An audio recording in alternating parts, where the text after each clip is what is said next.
सातत्याने धडपड करणारा एक आदर्श आमदार आपल्यातून हरपला आहे। एकनाथ शिंदे, अनिल बाबर यांचं दुःखद निधन झालंय। ही धक्कादायक गोष्ट आहे, मनाला वेदना देणारी गोष्ट आहे। स्वप्नात देखील विचार केला नव्हता की अनिल बाबर हे आम्हाला सोडून जातील। कालही त्यांच्याशी चर्चा झाली, परंतु स्वतःचे दुःख वेदना न सांगता दुसऱ्यांच्या दुःखाची आणि वेदनाची चिंता करणारा हा एक असा आदर्श लोकप्रतिनिधी, एक आदर्श आमदार आज आपल्यातून गेलाय। सातत्याने धडपड करणारा एक प्रतिनिधी आपल्यातून हरपलाय। मला काय मिळालं यापेक्षा समाजाला काय मिळेल या भावनेने अनिल बाबर हे काम करत होते। मी त्यांना भावपूर्ण आदरांजली अर्पण करतो। ब्युरो रिपोर्ट, तेज मराठी न्यूज।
अनिल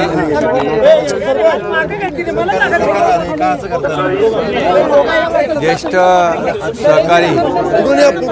सहकारी अनिल बाबर यांचं दुःखद निधन झालंय। ही धक्कादायक बाब आहे, मनाला वेदना आणि चटका लावून जाणारी बाब आहे। कधी स्वप्नात देखील असं वाटलं नव्हतं की अनिल भाऊ आम्हाला सोडून जातील।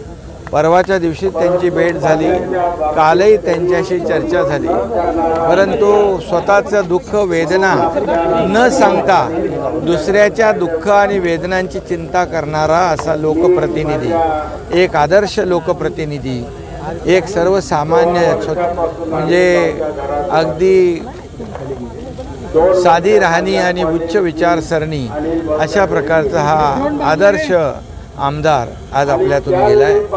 ही न भरून येणारी पोकळी आहे। खरं म्हणजे मरावे परी कीर्तिरूप राहावे अशा प्रकारचं त्यांनी काम केलं। सर्वसामान्यांच्या दुःखामध्ये आपलं दुःख मानणारा अशा प्रकारचा आदर्श लोकप्रतिनिधी, मतदारसंघात या भागासाठी पाणी, शेती, रस्ते, वीज यासाठी सातत्याने लढणारा, धडपडणारा असा हा लोकप्रतिनिधी आपल्यातून हरपलाय।